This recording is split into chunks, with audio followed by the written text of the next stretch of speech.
Welcome back to Book Break. In this video, we are hosting a little prize ceremony. So this time of year is always so exciting for book lovers. It is the season of the Booker Prize. Basically, this is like the Oscar season of publishing. There is so much buzz about some of the best books of the year.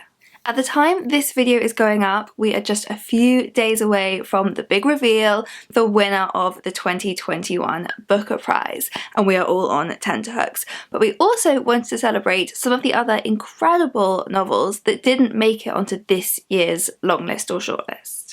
The full Booker longlist has 13 books, so I have assembled for this video a list of 13 incredible novels that are just as worthy of the Booker. Some of these are my own personal favourites of the year, some of these are made up from suggestions sent in from you, we asked over on Instagram. So thank you to everyone who sent in your recommendations for that. I would love to hear more recommendations from you, so do leave comments below letting us know what your personal Booker longlist might have been. But here we go, the Book Break Booker 2021 longlist. Starting with Luster by Raven Leilani. This was a debut novel that got so many people talking about it this year.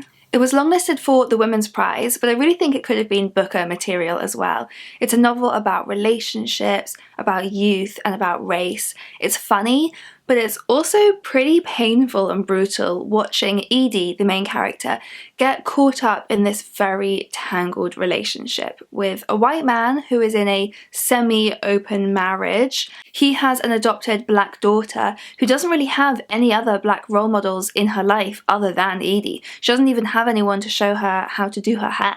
The book is very cutting, it's very unexpected. I would have put that one on the list. The Painter's Friend by Howard Cunnell is about a painter with a violent past who seeks refuge on an island amongst a community of other outsiders. Everyone living there has struggles of their own, and the island is owned by an art collector whose decision to raise the rent in order to improve his property threatens to destroy the community that has settled there. So it's about gentrification and its human cost, and it's also about one man's attempt to convey the struggles of his community through art, and who will truly benefit from this.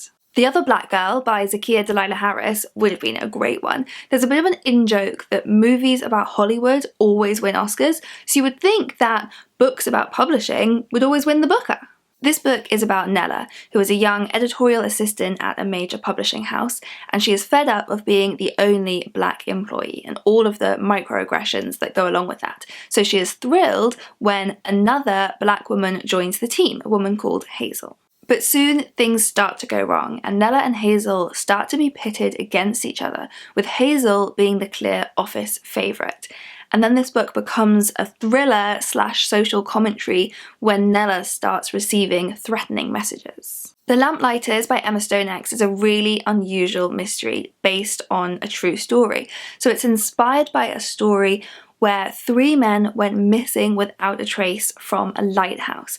Emma Stonex takes those real events and then weaves her own fictional version of it. The book is told between 2 timelines, so we see the men in the lighthouse before their disappearance and all of the events leading up to their disappearance, and then 20 years later we also follow the lives of the women that they each left behind. It's very unusual, it's ghostly, it's got really, really beautiful writing, particularly if you love the sea. This is a book that brings the sea to life in all its terrifying glory. Then there's Detransition Baby by Tori Peters. So I would have put this one on the Booker long list for how thought-provoking and conversation-provoking it is.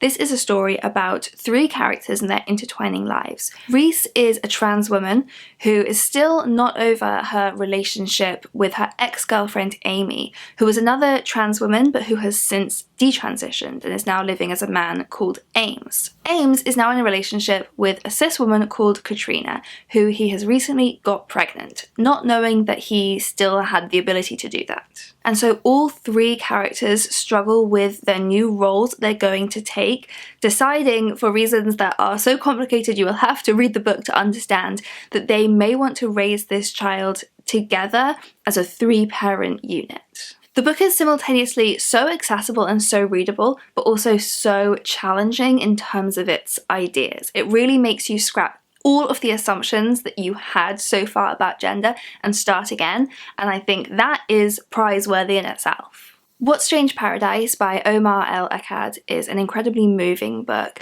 about the global refugee crisis seen through the eyes of a child. The book is set on a small island where a young boy finds himself the sole survivor of a refugee journey when the overfilled and ill-equipped ship that he was travelling on sank. So this boy, Amir, meets a teenage girl living on the island, and the two form a very special and unlikely bond, despite the fact they don't even share a common language. This is a book that you hope will change people's hearts, and for that reason I would have put it on my long list. For something very different, my next suggestion is Mother for Dinner by Shalom Auslander.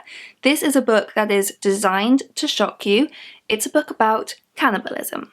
More than that, this book is a satire about identity centered around a family of ancestral cannibals. So cannibalism is their heritage, and it's a heritage that our main protagonist wants absolutely nothing to do with at the start of the book, but as the story goes on, he finds himself starting to connect with his family's traditions. It's bizarre, it's funny, it's gross, but it also dives into themes of history and its weight on individuals. So a book worthy of recognition. Then there's Transcendent Kingdom by Yaa Gyasi. So just like Gyasi's first book, Homegoing, this is a sweeping story that spans continents and generations. Our main character, Gifty, has always been fascinated by her family's journey, her parents' immigration from Ghana to the US.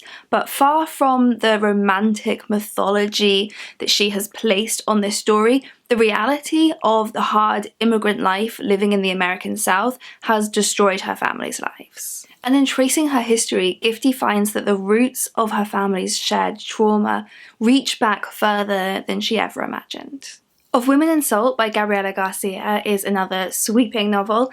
This one spans 5 generations of Latina women, following them from 19th century Cuba to present-day Miami. Again, this one is about family and shared family trauma and the stories that pass between these different women, each fierce and brave in a different way. It also explores structural and systemic violence against women, all told through these interlocking stories.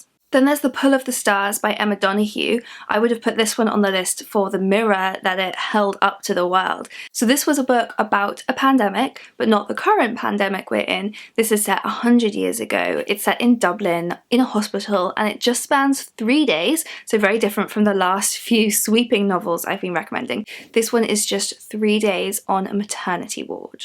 The women there are being quarantined because of the flu, and so it is this terrifying and claustrophobic and brave story of the women there to give birth, and also 3 women working at the hospital, a nurse, a doctor, and a volunteer. It's sad and it's intense, but it's also really hopeful, and it's a story about bravery in the hardest of times. Assembly by Natasha Brown is a really short book. At just 100 pages, it would have been the shortest book ever to win the Booker if it had won. This one is told in these little vignettes, showing the many ways that racism affects the daily life of our main character. Every relationship that she has, every success or failure are all in some way tainted by assumptions made based on the colour of her skin. So it is not an uplifting book at all, but it is a beautifully crafted one. How could 100 pages do so much?